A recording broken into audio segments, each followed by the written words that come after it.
بات سے ریلیٹڈ میں آپ سے بات کر سکتا ہوں کہ جیسے آپ ہماری تو نہیں کہہ سکتے کیونکہ میرا تو کسی فرقے سے تعلق نہیں ہے. میرے سے جو مجھے اچھی بات لگتی ہے کسی بھی فرقے سے ہو میں وہ کیپٹ کر لیتا ہوں کہ یہ اچھی بات ہے, ٹھیک ہے, سب رضی اللہ, ورنہ میں کسی فرقے سے تعلق نہیں رکھتا.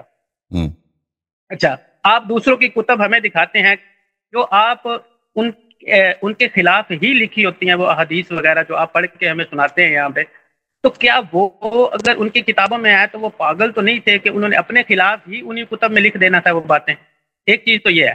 دوسرے نمبر پہ اگر آپ کے نہج البلاغہ میں غیر تصدیق شدہ حدیث آ سکتی ہے تو ان کے اندر بھی تو جو آپ حدیث سے بیان کرتے ہیں ہو سکتا ہے وہ بھی غیر تصدیق شدہ ہو.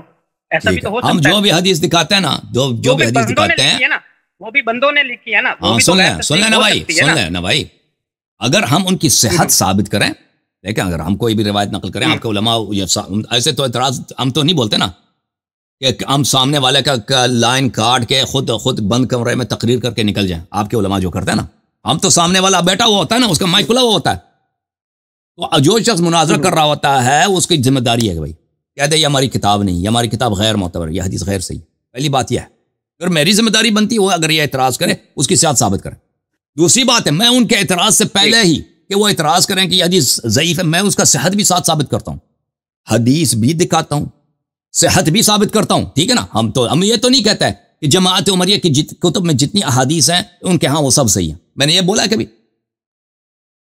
آپ کا اعتراض بنتا اگر میرا موقف یہ ہوتا کہ جماعت عمریہ کے ہاں مسند احمد ابن حنبل میں, مسند بزار میں, معجم کبیر طبرانی میں جتنی احادیث ہیں وہ سب صحیح ہیں بھائی, میں ان میں سے کسی سے استدلال کر سکتا ہوں. میں نے کبھی یہ بولا؟ میں آپ لوگوں کے علماء کے موقف کو اچھی طرح جانتا ہوں. میں تو ان احادیث سے استدلال کرتا ہوں کہ میں صحت ثابت کرتا ہوں, حدیث دکھاتا ہوں, ساتھ صحت بھی ثابت کرتا ہوں کہ کس لیے یہ حدیث صحیح ہے. ٹھیک ہے نا, تو عرض یہ ہے کہ ہمارا کبھی یہ موقف نہیں ہے کہ آپ کے سب احادیث صحیح ہیں, لیکن آپ کے ہاں صحیح احادیث موجود ہیں جو آپ کے علماء نے ان کی صحت کی تائید کیا ہے, اور میں انہی کو حجت بنا کے پیش کرتا ہوں آپ لوگوں کے لیے. ٹھیک ہے نا, اور اگر میں کبھی ضعیف حدیث کو لے کے آؤں تو یہ تو میرے ساتھ فٹ بال کھیلیں گے آپ کے علماء کہ بھائی یہ دیکھو یہ پاگل ہے آدمی, یہ ضعیف حدیث لے کے آئے غیر معتبر کتاب سے. ٹھیک ہے نا. اچھا سر, ایک سوال اور ہے. آپ کی میں نے ایک ویڈیو دیکھی تھی جس میں آپ حضرت امام موسیٰ کاظم علیہ السلام کے حوالے سے بات کر رہے تھے. آپ کے نزدیک اللہ کے ہاں نبی کا مقام زیادہ ہے یا حضرت علی رضی اللہ تعالیٰ عنہ کا؟ کس نبی؟ ہاں یا کس نبی کی بات ہو رہی ہے؟ سب انبیاء سے سوائے رسول حضرت خاتم سے, سوائے حضرت خاتم صلی اللہ علیہ وسلم جو سب اہل بیت علیہ السلام سے افضل ہیں. ہاں, سب اہل بیت علیہ السلام سے افضل ہیں. ہمارے ائمہ طاہرین علیہ السلام سب انبیاء سے افضل ہیں سوائے حضرت خاتم الانبیاء صلی اللہ علیہ وسلم.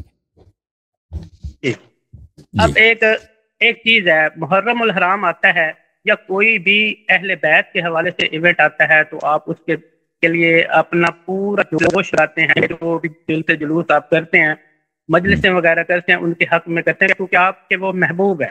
ہمارے بھی محبوب ہیں لیکن ہم لوگ کا اظہار کا طریقہ کچھ اور ہے. چلے آپ کرتے ہیں وہ ٹھیک ہے. اب جو بندہ جس کا محبوب ہوتا ہے اسی کے لیے ہر چیز سجائی جاتی ہے. اب اللہ کا جو محبوب ہے وہ حضور صلی اللہ علیہ وآلہ وسلم ہے. صحیح. اچھا, آپ نے موسیٰ کاظم علیہ السلام کے حوالے سے ایک بات کی تھی, ٹھیک ہے, کہ عرش پہ جب پانی بنا تو جہاں سے پانی کا سرچشمہ نکلتا ہے وہاں پہ اللہ نے علی ولی اس طرح کے کلمات آپ نے ادا کیے کہ وہ وہاں پہ لکھے. حدیث دکھایا نا, جو بھی ابھی مجھے یاد نہیں ہے, جو بھی دکھایا تھا حدیث سے دکھایا تھا نا. آپ کی ویڈیو موجود ہے, آپ دیکھ لیجئے گا, آپ بہتر جانتے ہیں. پھر اس کے بعد آپ نے کہا جی کہ جہاں پہ جو بھی کائنات کی چیز اللہ نے بنائی اس کے شروع میں اللہ نے حتیٰ کہ سدرۃ المنتہا پہ جو مسجد ہے خانہ کعبہ کی طرح ہے وہاں پہ یہی کلمات لکھے ہوئے ہیں. اس کے بعد جہاں پہ عرش پہ کرسی اللہ کی لگنی ہے اس کے پایوں کے نیچے بھی اللہ نے یہی کلمات لکھے ہوئے ہیں جو آپ اپنے کلمہ میں بولتے ہیں.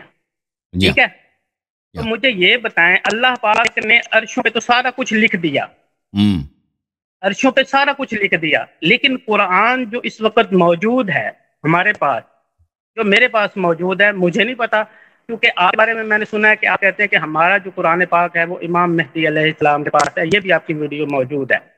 تو آپ کہتے ہیں کہ امام مہدی علیہ السلام کے پاس ہمارے پاس, اور آپ کا فرق ہے, دیکھیں ہمارا اور آپ کا فرق یہ ہے کہ آپ لوگ کہتے ہو کہ بکری کھا گئی ہے نا، وہ ہمیں دیکھو نہیں بکری نہیں ٹاپک ہے، آپ نے چڑھا نا. دیکھیں یہاں پر دو مکتب فکر ہیں. ایک مکتب فکر ہے فراڈ.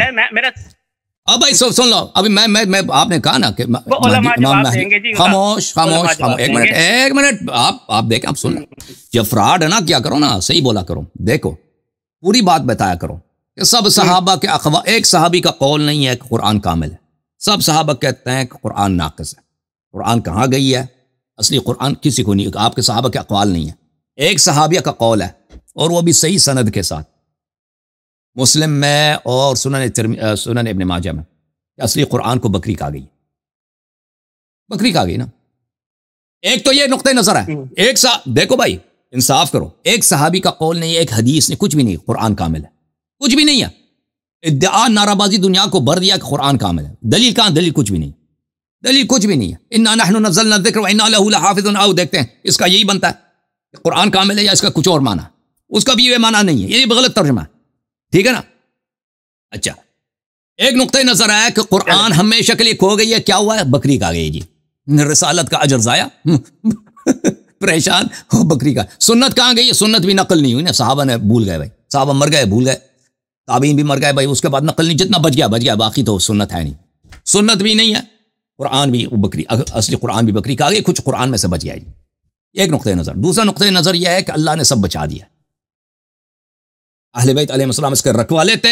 اہل بیت علیہ السلام لوگوں کو پورا قرآن سکھاتے، لیکن ان کو خود مسلمانوں نے، یہود نصارہ نے نہیں، مشرکین نے نہیں، خود مسلمانوں نے، صحابہ کرام نے اس بات کا آغاز کیا کہ اہل بیت علیہ السلام کو مارو، قتل کرو، ان کو ذبح کرو. وہ ذبح ہوتے رہے. ان کا خود اپنا وعدہ ہے کہ صرف یہ آخر میں جب ہمیں کوئی ذبح کرنے والا نہیں ہوگا نا، امام مہدی علیہ السلام کے زمانے میں پوری شریعت، قرآن، سنت سب ظاہر ہوگی، احیا ہوگی، دوبارہ کچھ بھی ضائع نہیں ہوا. ٹھیک ہے نا. یہ دو مختلف نقطۂ نظر ہیں. جب کہتے ہو نا کہ امام مہدی علیہ السلام کے پاس ہے، اس کے ساتھ یہ بھی بولا کرو کہ تمہاری قرآن کو بکری کھا گئی. جی بولیں. سر وہ علماء جانتے ہیں، کیونکہ میں تو عالم نہیں ہوں نا، میں ان کا نمائندہ تو نہیں بیٹھا ہوں، میں تو عام آدمی ہوں نا.